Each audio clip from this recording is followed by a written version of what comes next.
What's up guys, Anders here with another Black Desert video. Today we're going to go over the Global Labs test server patch notes, but before we do that, I do want to thank the supporters of this channel. You guys help keep these videos going, so thank you so much for the support. If you want to help support the channel, you can do so by liking or disliking this video, subbing to the channel if you haven't already, and hitting that bell icon. Bell is good, so please ding the bell to get notified when I upload my next video. So Global Labs this week was supposed to be kind of like last week, pretty normal, nothing too crazy. We weren't really expecting anything, but damn guys, we got some huge changes. The first change is an increase in damage to some skills on classes. So the skill modifiers have been changed to a maximum of 100. So for example, the Witch's Toxic Flood used to have a ratio of 15. It now has a ratio of 100. This potentially means that it will now deal a lot more damage. The chart can be a little confusing since it specified summons or minions through skills, so a way to think of it is if the skill produces something like a striker clone or like a mystic water dragon, it now deals a lot more damage from that summon or minion. Another good example that isn't striker or mystic would be that Kunoichi Assassin's Trail. That produces a sort of bomb landmine that explodes a few seconds later after using it. It used to deal very little damage. I think the ratio said 1, and now the ratio has been increased to 100, so 100 times more potential damage. Really interesting stuff. I'm really eager to see how it changes in live. Next up, we have damage reduction and AP brackets getting expanded. So AP brackets now going to go all the way to 340 AP, and DP brackets going to go all the way to 346 and 401. So it was 346 now, the cap 20%. Now it's 401 where you get 10 new brackets in between that, each giving you 1% more damage reduction, meaning if you hit the 401 DP bracket, you're going to have 30% damage reduction as well. This is going to be very interesting for T1 Node Wars and may widen the gap between normal guilds and elite guilds with hyper geared members for T1s. Now for T2 and above, I don't really think it's going to be too drastic of a difference if you're a class playing in the main platoons of a raid where you're receiving a lot of damage anyway from many sources. Now individual class changes, we have a lot of them, almost every single class. I think every single class got changes in some regard,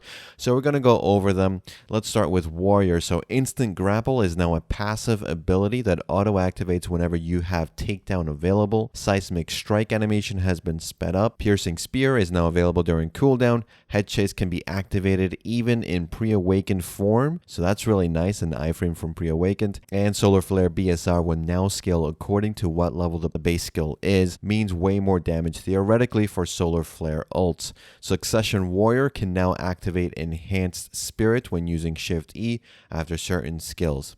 Now as for Sork, they received shards of darkness 4 and up to 4 shards can now be created. Crow Food 2 has also been added that allows you to summon Storming Crow by consuming shards if you have no stamina. Cooldown of Imminent Doom is now 24 seconds, down from 30 seconds. Cooldown of Bloody Calamity changed from 40 seconds to 30 seconds. And Absolute Crow Flare now has floating CC on good hits. Absolute Darkness can also be quick slotted and used from Awakening stance. Soul Harvest now creates up to 8 fragments. Shadow Leap can consume fragments to gain an AP buff. As Say has also been added to the start of Nightmare. Turnback Slash has an all evasion down on good hits now. Blade of Darkness damage has increased by 30% and Cry of Darkness now has 1 additional hit.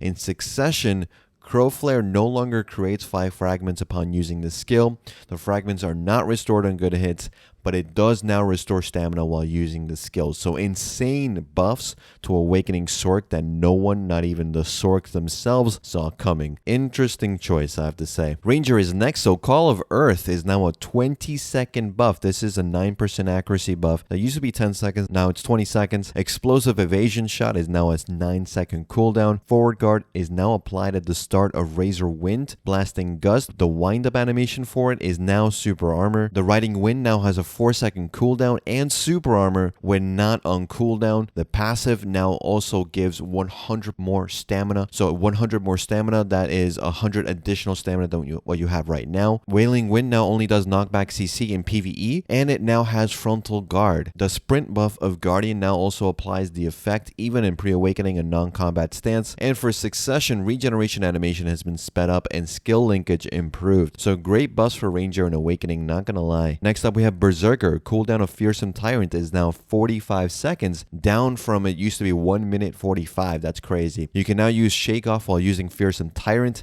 Raging Thunder, Knockback, and Knockdown now only apply to monsters, so only PvE. Super Armor applied to Raging Thunder has been added and now does 11% less damage in PvP. Feral Rage now has Super Armor. Shake Off, the Super Armor was taken away and replaced with an iframe, which is huge. Frenzy Destroy, additional damage can now be applied continuously. Lava Piercer, slower movement speed because you got hit by a skill, has been improved, so hopefully you don't actually get hit with a movement distance reduction for just getting hit in Lava Piercer. And Earth Dividing can now be quick slotted. Ancient Wave is now on a 20-second cooldown. For Succession, they also get the Fearsome Tyrant cooldown reduction and Ancient Wave cooldown reduction as well. So Tamer has Jolt Stab being faster. Absorb Highline cooldown now shows the CD normally. The Intimidation can now be quick slotted and now has a down smash. It can also be used from pre-awakened form. PvP damage of Beast Rampage is increased by about 15%. Legendary Beast Dance Black Turtle is now a lot faster. For Succession, down attack will now apply for the extra hit of Whiplash. Highline commands of attack now do stiffness as well. Now for Valkyrie, the cooldown of Ultimate Divine Power has been reduced from 40 seconds to 25 seconds. Sword of Judgment now activates the ultimate form as the third hit. BSR 100% now has faster wind-up animation, which is good because it's very slow. Sanctitas full animation has also been sped up, and Terra Sancta now CCs in PvE only, but has additional super armor while using the skill. Promptness and Sancti push PvE target effect has been removed, and in Succession, Divine Power crit rate modifier has been changed to apply only to monsters. Now for Musa, they added a stun and 50% crit rate modifier for the BSR skill of Dragon Bite. I don't know how useful that one is. Projection and extra credits now deal 30% more damage. Crosscut now has super armor when using Musa's soul, if I'm reading that correctly, which is good. And in Succession, Serene Mind is applied on good hits correctly as well. So Maehwa Stiffness from Backstep Slash now only applies to monsters, and Forward Guard has been added to that skill. Moonlight Dash now has super armor, and the knockdown applies only in PvE. Moonrise Stun now applies only in PvE, but also has super armor on the first hit. And in Succession, Stigma after certain skills will activate more quickly, and Whirlwind Cut stamina consumption has been lowered. Blind Thrust CC is now always stiffness on good hits on all forms, so basically even the stun that was a forward stab, now that's a stiff as well. For Ninja, you no longer link Ghost Step with Ghost Greeting. Execution and Mach Explosion can now be used on Quick Slot, with Mach Explosion now being able to be used from pre-awakened stance as well, and now applying a stiffness CC instead of a bound. Seamless first hit speed is now a lot faster, and in Succession, Alert stance movement distance has been doubled. I know the Ninja Succession people are going to be very excited about that one. For Kunoichi, they got the same Ghost Step change to no longer linking into Ghost Greeting. Sonan is now faster. If you use the Awakened Block Jump, you will now stiffen even if you are E-buffed. So you also now switch to main weapon when using the W in the Block Jump. The Lighted Blast crit modifier now applies in PvP. Essay of Dance Macabre is now full duration of the skill, and Lunatic Discus now has Forward Guard before the attack. For Succession, you now get different effects for each buff when you have a ninjutsu or you use a ninjutsu skill like a shadow skill. They're visually different, so you actually understand which ones you have applied. Now onto Witch, all the flows now deal 10% more damage besides Gore, which now deals 5% more damage. Voltaic Tet, Rage Tet, and Gore Launch now have increased crit rate in PvE. Magical Evasion flow has been added to Awakening. For Succession, Magical Evasion now applies super armor on the first use. Meteor casting can now be instant after Magical Evasion is done. Magical Evasion before Blizzard Storm will not insta-cast the ability. Corrected the issue of the previous skill casting again after another Magical Evasion was used using a Succession skill, and a ton of other skill animation improvements for Witch Succession. Overall, a huge boost to the class. Now onto Wizard, deleted from the game. Oh, I'm sorry, that's just, nope. Imagine that though. The bound effect of BSR Bolide now applies in PvP as well. The evasion debuff from Aqua Gel has moved to Cataclysm. Casting speed buff of Cataclysm has been moved to Bolide. And the pet flows now deal 10% more damage and now deal increased crit rate only in PvE. Flow Magical Evasion was also added to Awakening. And for Succession, the Blizzard Domain after a teleport can now be cast a lot faster. On to Dark Knight. Spirit Consumption now also recovers stamina. Seed of Catastrophe now floats floats instead of stiffens, and in succession, the stiffness of Pervasive Darkness now applies only in PvE, but the forward guard has been added on the first hit. Passive has also been changed from 300 more stamina to 5% more movement speed. Striker has faster skill links after Flash Step. Silent Step now has a bigger window of iframe while using the skill. Echo Spirit's damage has been increased by 15%.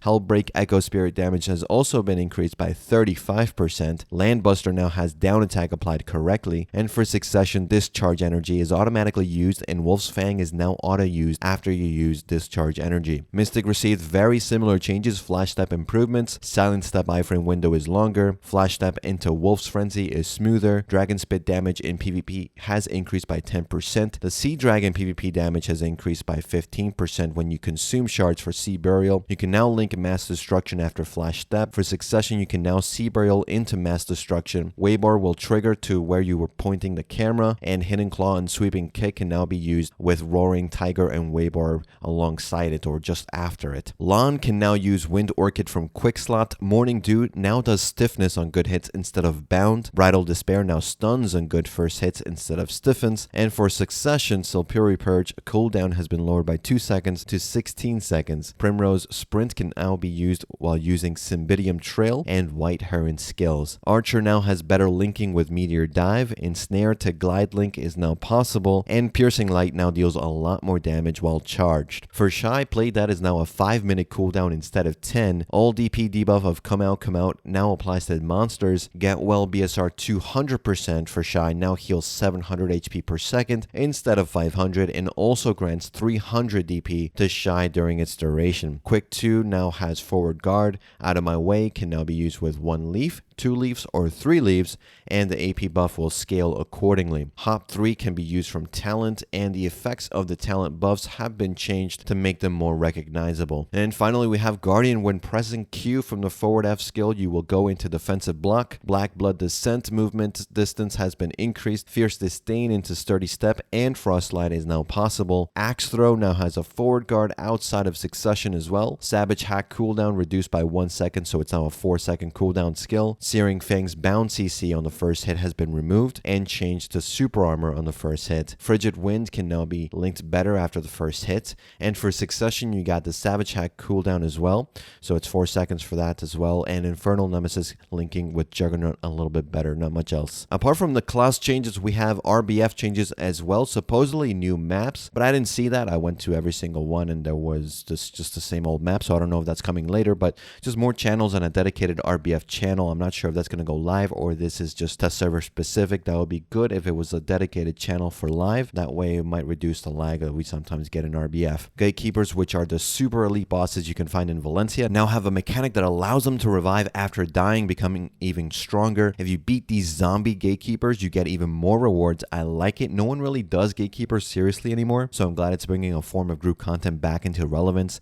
At least I hope. Field boss monsters also getting revamps. They have higher drop rates and now also drop Ancient Spirit Powder and fail stacks. Advice of Valks 20, 30, or 40 can drop from them now, and huge change that will hopefully get more people involved in killing field bosses again. The season weekly quest has been changed to only need 4,000 kills instead of 5,000, which is really nice. And for Siege, the max HP has been changed from a maximum of 5,000 additional HP to a static 1,000 HP, meaning guilds no longer lose HP for holding castles. The respawn timer has also been changed as well, from the minimum 60 seconds and maximum of 120 seconds to a minimum of 10 seconds and a max of 60 seconds, allowing you to get back into the fight faster. These look like great changes on paper, but we'll see when they finally go live how the community deals with it, since it doesn't really address the concerns of casters being an issue in sieges. But overall, these look like very good siege changes. And that's pretty much it for this video, guys. Huge changes to the game incoming. Let me know what you think about the siege changes. Are you happy about your class changes? Let me know in the comments. And as always, guys, thanks again for watching. Thanks for listening. I'll see you all in the next one. Take care.